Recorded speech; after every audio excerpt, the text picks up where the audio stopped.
سبحان اللہ. ایک بندہ مومن کی تقریر ہے قرآن حکیم میں، اور سورت کا نام سورۃ المؤمن ہے. وہ آل فرعون میں سے ایک بندہ ایمان لے آیا تھا موسیٰ علیہ السلام پر، اور جب فرعون اور آل فرعون نے موسیٰ علیہ السلام کے خلاف اقدام کرنا چاہا، ان کی جان کے درپے ہوئے، تو یہ بندہ مومن کھڑے ہو کر فرعون کے سامنے پورے بھرے دربار میں تقریر کرتا ہے، اور اس نے یہ بات بھی کہی، آج تمہارا اختیار ہے، جو چاہو سو کر لو. کل اللہ کے سامنے تمہارا اختیار چلے گا کیا؟ آج تمہیں مہلت ملی ہوئی، جو چاہو سو کر لو.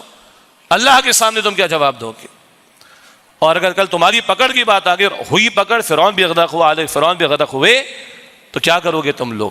بہرحال بلا تشبیہ عرض کر رہا ہوں. بلا تشبیہ کا مطلب فرعون اور آل فرعون تو کافر تھے، یہ ہمارے مسلمان ہیں، کلمہ پڑھنے والے جو حکمراں بنے بیٹھے، مگر ان کو بھی بات پہنچنی چاہیے.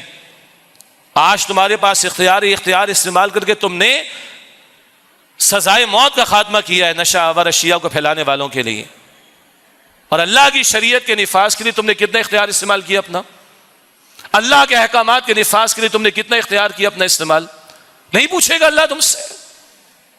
3 فتوے اللہ تعالیٰ کے قرآن کریم میں، سورہ مائدہ کی آیت نمبر 44 میں، 45 میں، 47 میں، من لم يحکم بما انزل اللہ فاولئک هم الکافرون، من لم يحکم بما انزل اللہ فاولئک هم الظالمون، من لم يحکم بما انزل اللہ فاولئک هم الفاسقون. جو اللہ کے نازل کردہ کلام کے مطابق فیصلے نہیں کرتے وہی تو کافر ہیں، وہی تو ظالم ہیں، وہی تو فاسق ہیں.